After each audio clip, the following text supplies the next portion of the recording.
Urgensi sanad dan matan by Grup 7. Bismillah, Assalamualaikum warahmatullahi wabarakatuh. Halo sahabat Antil Jannah, saya Didit Aditya.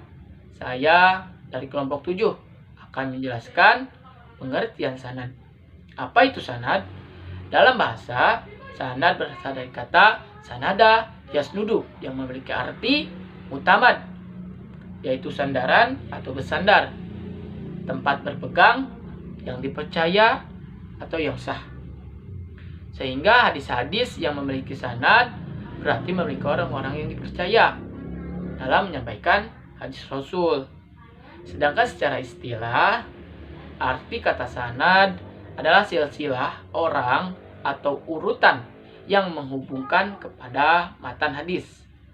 Maksudnya di sini ialah urutan orang-orang yang dapat menghubungkan hadis dan isi matan terbentuk. Orang-orang inilah yang disebut dengan sanad. Sanad berbeda dengan rawi, karena rawi orang terakhir yang menyampaikan hadis. Mau tahu gimana contoh sanad? Mari simak video teman saya berikut. Halo Sobat Antil Jannah, Bismillahirrahmanirrahim. Nama saya Gis Pradika. Di sini saya akan melanjutkan penjelasan dari rekan saya, yaitu Didit Aditya. Di sini saya akan menjelaskan tentang contoh sanad hadis.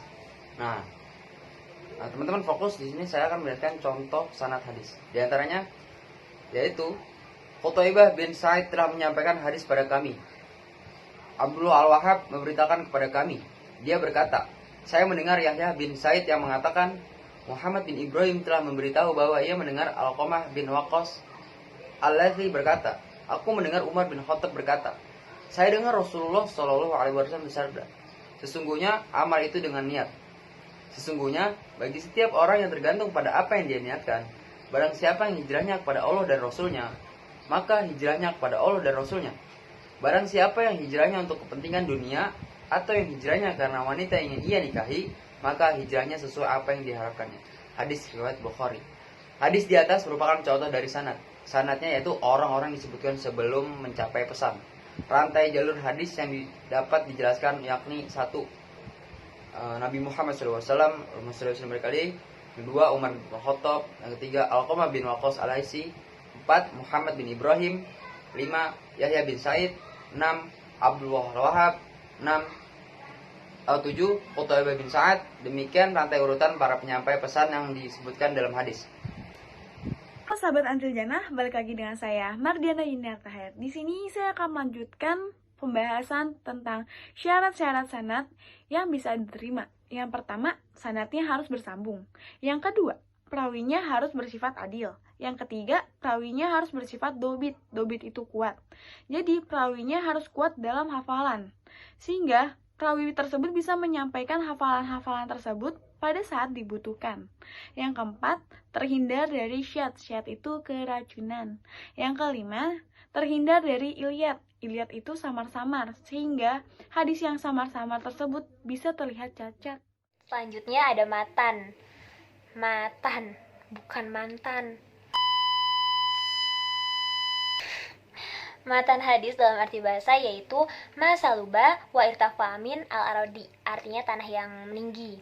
Maksudnya adalah sebuah pesan yang ditinggikan gitu, Sobat Antil Jannah.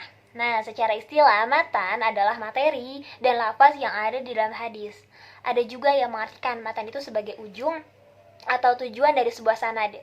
Sehingga seperti yang sudah dikatakan oleh At-Tibi, matan artinya lafaz-lafaz hadis yang di dalamnya terkandung makna-makna tertentu. Dengan demikian, matan hadis ialah pembicaraan atau kalam atau materi berita yang di-offer oleh sanad terakhir, baik isi pembicaraan itu berupa sabda Rasulullah, sahabat, ataupun tabi'in, maupun berupa perbuatan Rasulullah maupun perbuatan sahabat yang tidak disanggah gitu oleh Rasulullah SAW. Oke sahabat Antil Jannah, saya akan melanjutkan penjelasan dari teman saya yaitu Nurul Amanah mengenai contoh matan.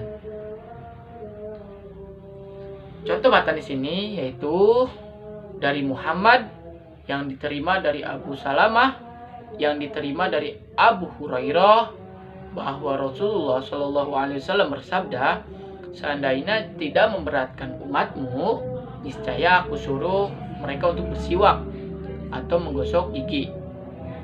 Niscaya aku melakukan sholat. Dapat dijelaskan dari hadis di atas bahwa seandainya tidak memberatkan terhadap umatmu, niscaya aku suruh mereka untuk bersiwak atau menggosok gigi. Niscaya aku melakukan sholat. Nah, merupakan isi hadis yang ada setelah sanad hadis disebutkan. Dengan demikian, matan hadis dapat dikatakan sebagai inti pokok hadis. Baik, sahabat Antil Jannah yang insya Allah dirahmati Allah Subhanahu Wa Taala. Di sini saya akan menjelaskan tentang urgensi sanad dan matan. Sebuah kepentingan dari sanad dan matan. Pertama, hadis Nabi sebagai salah satu sumber ajaran Islam. Jadi tidak hanya Al-Quran, tetapi hadis merupakan salah satu sumber ajaran Islam. Beragam ayat Al-Quran tersebut menjadi penguat dan dasar atas argumen yang menyatakan bahwa selain Al-Quran juga terdapat hadis Nabi sebagai sumber ajaran agama Islam. Yang kedua, tidak seluruh hadis telah ditulis pada zaman Nabi. Tidak seluruhnya semua hadis itu ditulis pada zaman Nabi. Sejarah ada dalam setelah pada zaman Nabi. Sejarah menunjukkan bahwa periwayatan hadis jelas jauh berbeda dengan periwayatan Al-Quran. Perbedaannya, periwayatan Al-Quran berlangsung secara mutawatir, lisan dan tulisan. Sementara periwayatan hadis lebih didominasi periwayatan ahad. Periwayatan ahad itu juga terbagi menjadi dalam 3, teman-teman. Yang pertama itu ada hadis mausur, yang kedua itu ada hadis aziz, dan juga ada hadis gharib. Dan sebagian kecil saja yang berlangsung secara mutawatir. Mutawatir itu merupakan orang yang meriwayatkan yang mustahil melakukan sebuah kemaksiatan. Sini saya akan membahas dan melanjutkan pembahasan yang ketiga, yaitu terjadinya pemalsuan hadis. Pada masa proses dibekukannya hadis, kedudukan hadis itu sangat penting sehingga munculnya berbagai macam pemalsuan hadis yang dilakukan oleh sekelompok orang. Sekelompok orang ini mengklaim dan mengatasnamakan Nabi, dan sebagian para ulama menyatakan bahwa munculnya pemalsuan hadis bermula pada masa Khalifah Ali bin Abi Thalib. Sejarah ini menunjukkan bahwa pada masa kepemimpinan Ali telah terjadi pertentangan politik antara pengikut Ali dan Muawiyah, sehingga di antara dua golongan yang sedang berseteru membuat hadis palsu untuk mendukung faham dan aliran mereka. Siap.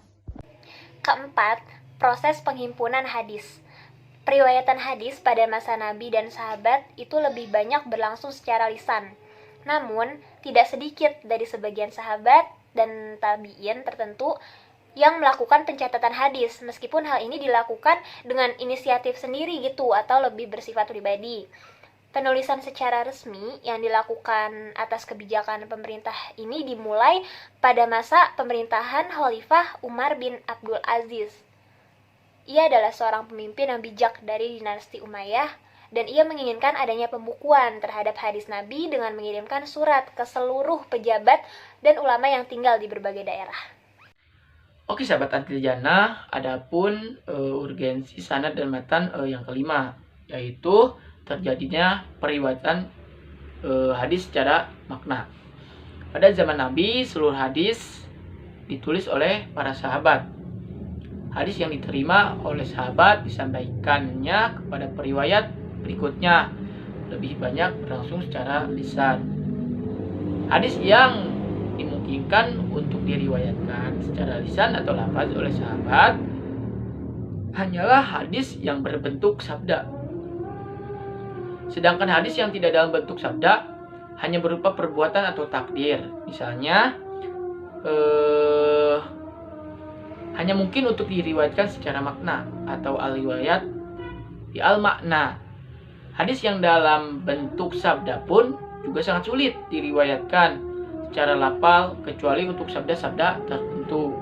Kesulitan periwayatan secara lafal tidak hanya disebabkan oleh ketidakmungkinan seluruh sabda itu dihafal dan disimpan secara harfiah, melainkan juga karena daya hafal dan tingkatan kecerdasan para sahabat tidak sama.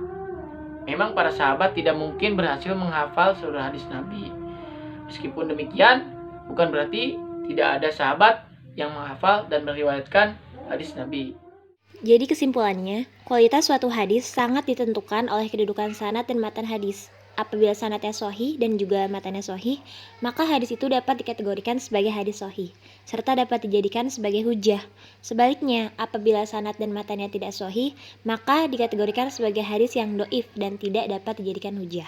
Terima kasih. Wassalamualaikum warahmatullahi wabarakatuh.